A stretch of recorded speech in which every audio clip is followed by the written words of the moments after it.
কলকাতা পুলিশের এসটিএফ এর জালে আরো এক আইএস সন্ত্রাসী অভিযুক্তের নাম আব্দুল রকিব কুরেশি। মধ্যপ্রদেশের খান্ডোয়া থেকে জঙ্গি কার্যকলাপে যুক্ত সন্দেহে তাকে গ্রেফতার করা হয়েছে। তার কাছ থেকে মোবাইল ও সন্দেহজনক কাগজপত্রও পাওয়া গেছে। উল্লেখ্য, হাওড়ায় সম্প্রতি সন্ত্রাসী কর্মকাণ্ডে জড়িত থাকার অভিযোগে 2 জনকে গ্রেফতার করা হয়। তদন্তে জানা গেছে ধৃত কুরেশি আইএস মতিউলের প্রধান। পুলিশ পুরো বিষয়টি খতিয়ে দেখছে। এসটিএফ গত শুক্রবার মোহাম্মদ সাদ্দাম এবং সৈয়দ আহমদকে গ্রেফতার করেছিল। আইএসএস সন্দেহভাজন হিসেবে তাদের গ্রেফতার করা হয়। এরপর একের পর এক চাঞ্চল্যকর তথ্য আসে গোয়েন্দাদের হাতে।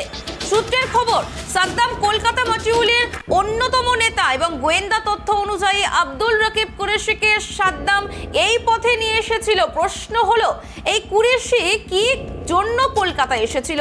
কারণ সম্প্রতি জানা গেছে সাদ্দাম প্রায় উত্তর ভারতে যেতেন। সেখানে তার সংগঠনের বৈঠক হয়। কার সাথে দেখা করেছিল সে, বিষয়টি এখনো স্পষ্ট হয়নি। অনুসন্ধানে জানা গেছে সাদ্দাম এই কুরেশির সঙ্গে দেখা করত।